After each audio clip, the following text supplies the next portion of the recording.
பிரியமானவர்களே, இயேசு கிறிஸ்து நாமத்தினாலே உங்களை வாழ்த்தி வரவேற்கிறேன். ஒவ்வொரு நாளும் இந்த வீடியோ மூலமா இந்த வசனத்தோடு உங்களை காண்பதில் மிகுந்த மகிழ்ச்சி, மிகுந்த சந்தோஷம். நன்றாக இருப்பீர்கள் நம்புகிறேன், விசுவாசிக்கிறேன். இயேசு கிறிஸ்து நாமத்தினாலே உங்களையும் உங்கள் குடும்பங்களையும் ஆசீர்வதிக்கிறேன். இந்த நாளிலே ஒரு வேத வசனத்தை காண்பிக்கிறேன்.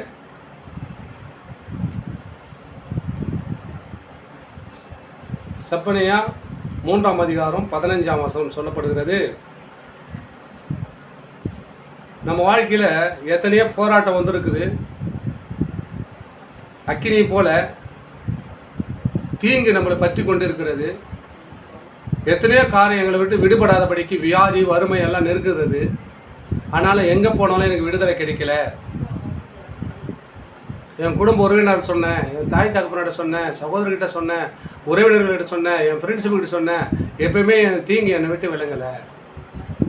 பொல்லாப்பு என்னை விட்டு மாய போவே இல்லை. நான் என்ன பண்ண முடியும், ஏது பண்ண முடியும்? நமக்கு கூட இருக்கிறதுக்கு ஒருவரும் இல்லையே.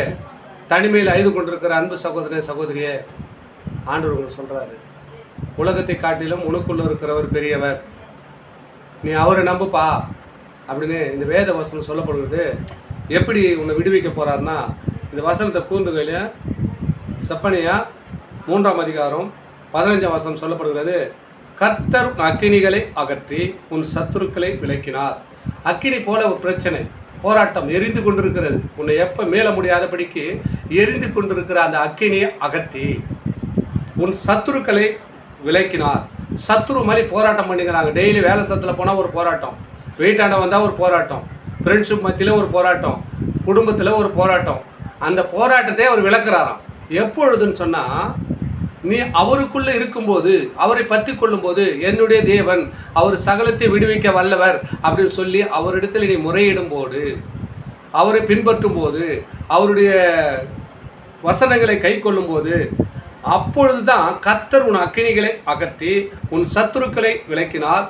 இஸ்ரவேலின் ராஜாவாகிய கர்த்தர் உன் நடுவில் இருக்கிறார். உன் நடுவில் இருப்பாருங்க. சர்வசாதாரணமாக மனுஷன் உன் நடுவில் வரமாட்டார். உலகத்தில் இருக்கிறவங்களாம் தாய் தகப்பனார்களாம் உறவினர்களாம் யாரும் நடுவில் வந்து பிரச்சனை தீர்த்து வைக்க மாட்டாங்க.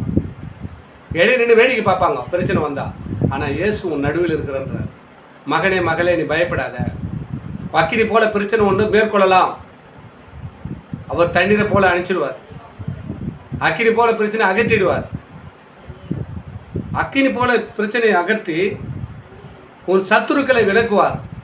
அக்கினி போல சத்துருவை கொண்டு வர பிரச்சனையை விலக்குவார்.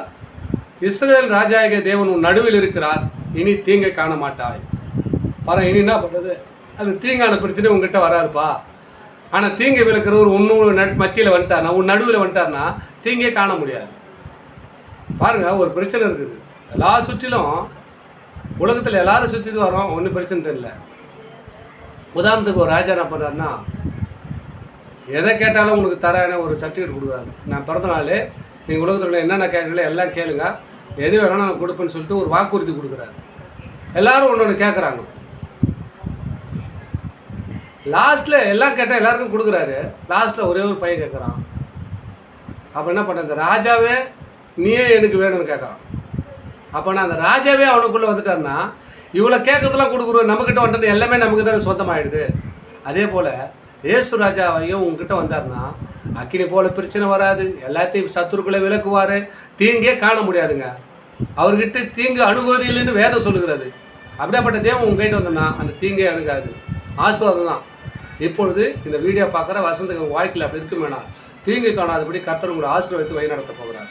தொடர்ந்து இந்த வீடியோ பாருங்கள், சப்ஸ்கிரைப் பண்ணி பாருங்கள், லைக் பண்ணுங்கள், ஷேர் பண்ணுங்கள். ஆமென். God plus.